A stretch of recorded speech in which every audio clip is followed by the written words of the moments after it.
வணக்கம் தோழர்களே, ஏழை மக்களின் குரல் யூடியூப் சேனல் சப்ஸ்கிரைப் பண்ணுங்க, லைக் பண்ணுங்க, ஷேர் பண்ணுங்க. இன்றைக்கி முக்கியமான விஷயம் பாருங்க. Chief secretary of office Thiruvananthapuram notice வந்திருக்குது. இப்போ 21/3/2025 21/3/2025 வந்த நோட்டீஸ். அங்கே நான் அனுப்புனது எனக்கு வந்து சேர்ந்துருக்கு. என்ன வந்திருக்குன்னா, இந்த கிணறு சம்மந்தப்பட்ட 4/246/2024 என்னது 4/246/24 இந்த ஃபைல் நம்பர். அது இது பிரகாரம் கேஸ் எடுக்கணும்னா முக்கியமந்திரி ஆஃபீஸ் அனுப்பியிருக்குது. தெளிவான விஸ்தீகரணம் தரணும்னா இப்போ நோட்டீஸ் அனுப்பியிருக்குது. எனக்கு இதோட 3வது வட்டம் அனுப்பியாச்சு, 4வது வட்டம் அனுப்புகிறேன். பண்டாளிக்கு அரவட்டு மைக்கிளுக்கும் முன்னாடியா மேரி புஷ்பாக்கும் அதில் ஒப்பு போட்ட லோரன்ஸ் சேவியருக்கும் ஏடிஎஸ்ஐ அமைச்சராக இறுதி நாள் வந்துருச்சு. விரைவில் கூடி சீக்கிரத்தில் வாரண்ட் பிறப்பிக்கப்படும், கேஸ் ஆகும், எஃப்ஐஆர் போடப்படும். நீங்கள் எங்கே ஏமாத்தினாலும் சரி, முக்கியமந்திரி ஆஃபீஸ் இதை அனுப்பியிருக்குதா பேப்பர்.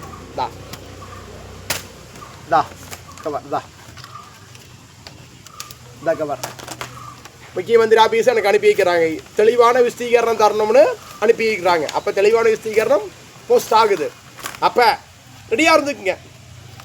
ஊழல்வாதிகளுக்கும் பொய் கேஸ் போட்டவங்களுக்கும் குண்டா படைக்கும் பிரிவு வாங்கி தின்னு நடந்த பிச்சை நாய்களுக்கும் இந்த ஏழை மக்களின் குரல் யூடியூப் சேனல் சார்பாக கடைசி நமஸ்காரத்தை பண்ணிக்கிறோம். உங்களுக்கு கூடிய சீக்கிரம் எஃப்ஐஆர் செய்தி உங்களுக்கு சொல்கிறேன், சரிங்களா? டைம் ஆகும். இன்னொரு விஸ்தீகரம் அனுப்ப நம்மளை நாளைக்கு அனுப்பிடுறேன். நாளைக்கு கண்டிப்பாக இன்றைக்கி டைப் படித்து நாளைக்கு அனுப்பிடலாம். இந்த ஏழை மக்களின் குரலை ஒரிக்காலும் அளிக்க முடியாது. என்ன முடியாது? இத்தனை காலமெல்லாம் இந்த ஏழை மக்களின் குரல் இப்படி இல்லை. இந்த ஏழை மகன் வின்சென்ட் சேவியர் ஒன்று நீ அசைக்க முடியாது. நீங்கள் இதிலிருந்து தப்பிக்கணுமானா, அன்றைக்கி நான் சொல்லிட்டனால இதிலிருந்து தப்பிக்கணுமானா வின்சென்ட் தான் தீர்மானம். இது கடைசி எச்சரிக்கை, இது கடைசி எச்சரிக்கை.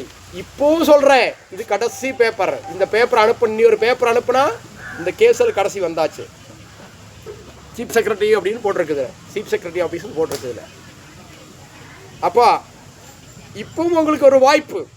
என் வீட்டில் எவன் பாம்பு வச்சானோ அவரை காட்டி கொடுத்தா அத்தனை ரேகையும் தாரே, இதோட உங்களை விட்டுடுறேன். எனக்கு ஒரே தேவையது தான், என் வீட்டில் எவன் பாம்பு வச்சானோ அவனை காட்டி கொடுத்தா இந்த ரேகை அத்தனையும் தாரே, உங்களை சும்மாவும் விடுறேன். உங்கள் பேரில் இருக்கிற அத்தனை கேஸை நான் பின் வலிக்கிறேன். என் கேஸெல்லாம் என்னை ஒன்றும் பண்ணாது, நான் நடந்துக்குவேன். என்னை ஒன்றும் பண்ணாது. ஆனால் உங்கள் கேஸெல்லாம் விடாது. எங்களோட தெளிவு உண்டு, சாட்சி உண்டு. நான் ஒருத்தன் தான். நீங்கள் அத்தனை குரூப் இருக்கிறீங்க. பின்னொன்றாவது நீங்கள் என் பேர் கொடுத்த கம்ப்ளைண்ட் காப்பியெல்லாம் எங்கிட்ட எவிடன்ஸ். அது கோர்ட்டுக்கு நல்ல எவிடன்ஸு. நீங்கள் கொடுத்துருக்கிற அத்தனை பராதிகளும் நீங்கள் போட்டிருக்கிற பொய் கேஸுக்கும் அத்தனை எவிடன்ஸு. பின்ன இன்னொரு விஷயம் இருக்குது கேஸில். உங்கள் கேஸெல்லாம் நிற்காமல் கோடதியில் போகத்தான் போச்சுன்னா நான் ரிட்டன் கேஸ் உங்கள் பேரில் ஃபைல் பண்ணுவேன். என்னான்னு என் பேரில் பொய் கேஸ் கொடுத்ததுக்கான ரிட்டன் கேஸ் 2 வருஷம் ஜெயில் சிக்ஷை பிஎன்எஸ்ல இருக்குது. கண்டிப்பாக உங்களுக்கு அது கிடைக்கும். 2 வருஷம் ஜெயில் சிக்ஷை கிடைக்கும். அது எந்த விதமான விட்ரோவும் கிடையாது. என்ன கிடையாது? 2 வருஷம் ஜெயில் சிக்ஷை கண்டிப்பாக உங்களுக்கு. அதில் நீங்கள் இதுலேருந்து குற்றவிமர்சனம் ஆகிறதுக்குள்ள அந்த கேஸில் நான் பிடிச்சி உட்கார வைக்க எல்லா முயற்சியும் நான் பண்ணிக்கிட்டு தான் இருக்கிறேன். என் பணம் போனது போச்சு, என் மானம் போனது போச்சு, அதெல்லாம் நான் சங்கடமே பட மாட்டேன். இப்போவும் சொல்கிறேன், ஃபைனாக சொல்கிறேன், இந்த பேப்பரை எல்லாம் அப்படியே தர்றேன். என் வீட்டில் எவன் பாம்பு வச்சோன்னா அவனை காட்டி கொடுத்தா எங்கிட்ட இருக்கிற சகல ரெக்கார்டும் தரேன். உங்கள் பேர் இருக்கிற அத்தனை கேஸை நான் பின் வைக்கிறேன். எனக்கு அதுதான் தேவை. இந்த ஏழை மக்களின் குரல் யூடியூப் சேனல் என்ன சொல்லுது? இந்த ஏழை மகனே கஷ்டப்படுத்தணுங்களெல்லாம் திருப்பி அதே மாதிரி கஷ்டப்படுத்த எனக்கு முடியும். சட்டத்தில் அதுக்கு இடம் இருக்கிறது, அதுக்கு வகுப்பு இருக்கிறது. இனி மான நஷ்டம் போடலாம், எல்லாத்துக்கும் வாய்ப்பு இருக்குது. எல்லாத்துக்கும் முடியும் என்னால் போடுறதுக்கு. இத்தனை காலையும் போராடானுக்கு இனியும் போராட முடியும், தெரிஞ்சுங்களா? அப்போ நான் உங்கள்கிட்ட என்ன சொல்கிறேன்னா, இப்போவும் சொல்கிறேன், இந்த என் பேரில் பொய் கேஸ் போடுறது போகிறா கூட நான் ஒன்றும் மன்னிச்சு விட்றேன். உங்களை நான் மன்னிச்சு விட்றேன். ஆனால் இந்த பேப்பரெல்லாம் வேணும்னா, நான் தரணும்னா, என் வீட்டில் எவன் பாம்பு வச்சோனோ அவனை எனக்கு காட்டி கொடுத்தா உங்கள் ரேகை புறா தரப்படும், நிறுத்தப்படும். இனி 3 நாள் டைம் தான் இருக்குது அதுக்கு. நான் இந்த பேப்பரை டைப் பண்ணி கொடுத்துக்கிறேன். இன்றைக்கி வரும், நாளைக்கு வரும்னு நினைக்கிறேன். அனுப்புறக்கு நாளைக்கு கிடச்சி நான் நாளைக்கு மத்தியானமில் அனுப்புவேன், இல்லை 2 நாள் கழிச்சு அனுப்புவேன். எனக்கு கொஞ்சம் டைம் இருக்கிறது. டைம் எல்லாம் கொஞ்சம் வேலை தர்க்க இருக்குது. அப்போ இந்த ஏழை மக்களின் குரல் என்ன வின்சென்ட் சேவியர் என்ன சொல்கிறேன்னா, உள்ளர போகாமல் இருக்கணும்னா இது வந்து சால்ட் எவிடன்ஸ் உங்கள் பேரில் இருக்கிறது. சால்ட் எவிடன்ஸ் அதாவது டாக்குமெண்ட். இது நீங்கள் போட்டிருக்கிறத வாய் மூலியும் வாய் சொல்லுது. அப்போ நீங்கள் எனக்கு எதிராக கொடுத்த அத்தனை போலீஸுக்கிட்ட கம்ப்ளைண்ட் எழுதி கொடுத்த போலீஸ் எழுதின ரெக்கார்டும் நீங்கள் கொடுத்த பராதி காப்பியும் நான் கொடுத்த பராதி காப்பியும் எங்கிட்ட இருக்குது. பின்ன அது என்ன விஷயம்னு கேட்டால் ஹைலைட் என்னன்னு கேட்டிங்கன்னா ஒரு முக்கியமான விஷயம்னு கேட்டிங்கன்னா நீங்கள் அத்தனை பேர் இங்கே அந்த ஒரு பக்கம் என் மேலே கேஸ் கொடுக்குறீங்க. நான் ஒருத்தன் தான் இந்த பக்கம் இருக்கிறேன். அதனால என் கேஸ் வரை எனக்கு இல்லாமல் போயிடும். ஏன்னா அதான் அதோட எந்த கோடதிக்கு போனாலும் என் கேஸ் இல்லாமல் போயிடும். மேல் கோடதிக்கு போக வேண்டாம். நான் மேல் கோடதிக்கு போனால் என் கேஸ் இல்லாமல் தான் போகும். உங்களால் ஒன்றும் என்ன பண்ண முடியாது. ஆனால் இந்த எவிடன்ஸ் எல்லாம் உங்களை விட்டுட்டே போகாது. கண்டிப்பாக நீங்கள் சிக்ஷிக்கப்படுவீங்க. தண்டனை உறப்பு. அதே மாதிரி தான் என் கேஸ் எல்லாம் பொம்பளை கேஸ் எல்லாம் போச்சுன்னா உங்கள் பேரில் அதே மாதிரி திருப்பி நான் பெயிலபிள் கேஸ் அப்பன்ஸ் கேஸ் கொடுக்க முடியும். அதுக்கு வகுப்பு இருக்குது, கொடுக்கத்தான் போகிறோம். அதே மாதிரி தான் மான நஷ்டம் கொடுக்க முடியும், கொடுக்கத்தான் போகிறோம். இதையெல்லாம் இல்லாமல் பண்ணோம்னா எனக்கு உங்களுக்கெல்லாம் ஒரு வாய்ப்பை தாரேன். இப்போது சொல்கிறேன், நீங்களாம் எனக்கு விரோதியும் இல்லை. உங்களை நீங்களாம் நானே உங்களை விரோதி நினைக்கிறதுக்கு பெரிய ஆளும் நீங்கள் இல்லை. வெறும் கொசு எல்லாரும். ஃபைனல் எச்சரிக்கிறேன். முடிஞ்சால் இந்த ரேகை தாரேன். ஃபைனல் இன்னைக்கு சீஃப் செக்ரட்டரின்னு வந்திருக்குதா பேப்பர். சீஃப் செக்ரட்டரி ஆஃபீஸ்ன்னு வந்திருக்கு. அப்போ அவங்க என்ன சொல்லிங்கன்னா இந்த டாக்குமெண்ட்டை பற்றின தெளிவான விஸ்தீகரணம் வேணும்னு கேட்டாங்க. அனுப்பிக்கிறாங்க தான் வந்திருக்குது.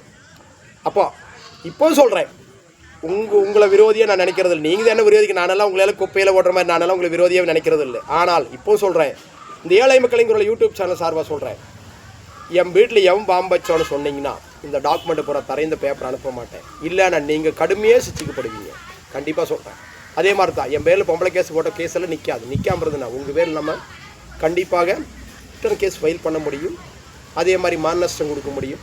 நிறைய எனக்கு வழிதடம் இருக்கிறது. பின்ன நீங்கள் அந்த பக்கம் என் வீடு ரெடிக்கு வந்து ஒரு டாக்குமெண்ட் போதும். இந்த கேஸ் உங்கள் கேஸில் நிற்காமல் போகிறதுக்கு எனக்கு அந்த ஒரு டாக்குமெண்ட் போதும். போலீஸ் அங்கே ரெக்கார்ட் பண்ணாங்க, அந்த ரெக்கார்ட் காப்பி எங்கிட்ட இருக்கிறது.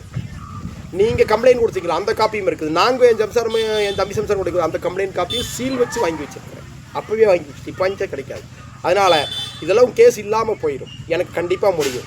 உள்ளார போகிறதுக்கா ரெடியா இல்லை கேஸுன்னு இதெல்லாம் சால்ட் எவிடன்ஸ், இதெல்லாம் டாக்குமெண்ட்டுங்க. இந்த டாக்குமெண்ட் நீங்களே தப்பிக்க முடியாது. கண்டிப்பாக இங்கே வரீங்க. இது பெரிய கேஸு, சீரியஸ்னஸ். உங்கள் வக்கீல் கேட்டு பாருங்க சொல்லுவாங்க. இது ஃபோர்ஜரி.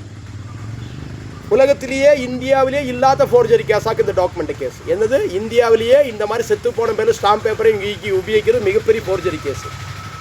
இது எல்லாம் நான் இல்லாமல் பண்ணித்தரேன். என் வீட்டில் யார் பாம்பு வச்சாங்களோ எனக்கு அவங்கள காட்டி கொடுத்தால் உங்கள் டாக்குமெண்ட்டை தர்றேன். உங்கள் வேலை எந்த கேஸும் போட மாட்டேன். நீங்கள் உங்கள் வழிக்கு போங்க பழைய மாதிரி, நான் என் வழிக்கு போய்க்கிறேன். ஃபைனலாக கோரிக்கை வைக்கிறேன். கொஞ்சம் செய்யுங்க. வேணும்னா உங்களுக்கு வேணும்னா செய்யுங்க, வேண்டாம்னா ஏழை மக்களின் குரல் யூடியூப் சேனல் முக்கியமந்திரிக்கு பேப்பர் அனுப்புது, கேஸ் போகுது, முக்கியமந்திரி ஆர்டர் போட்டுருவார். பேப்பரை போட 10 நாளையில் எஃப்ஐஆர் காப்பி வந்துடும். ஏன்னு கேட்டிங்கன்னா நான் 3 தாட்டி அனுப்பிட்டேன். 3வது தாட்டி அனுப்புறதுக்கு ரிட்டன் வந்துருக்காங்க. இதோட விஸ்தீகரம் தெளிவாக வேணும்னு சொல்லிட்டு அங்கே பரிசோதிச்சுக்கிறாங்க. பரிசோதிச்சுட்டு இப்போ 3வது தாட்டியும் இதோட தெளிவான விஸ்தீகரம் கொடுங்கன்னு சொல்லிட்டாங்க. தெளிவான விஸ்தீகரம் அனுப்பி டைப் பண்ணி கொடுத்தாச்சு. வந்துடும், வந்து அனுப்புவோம்.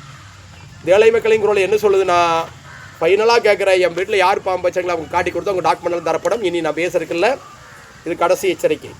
ஏழை மக்களின் குரலை சப்ஸ்கிரைப் பண்ணுங்கள், லைக் பண்ணுங்கள், ஷேர் பண்ணுங்கள். உங்களுக்கு ஜெயிலுக்கு போகணுமா இல்லை இந்த டாக்குமெண்ட் பிரகாரம் வெளியே இருக்கணுமா நீங்கள் முடிவெடுத்துங்க. நீங்கள் இருக்கணுமானா உங்களுக்கு அந்த பிரச்சனை வரக்கூடாதுன்னா என் வீட்டில் பாம்பு வச்சுக்கிற காட்டி கொடுங்க. காட்டி கொடுத்தா உங்களுக்கு இந்த டாக்குமெண்ட்டை தாரேன். ஜெய் ஹிந்த்.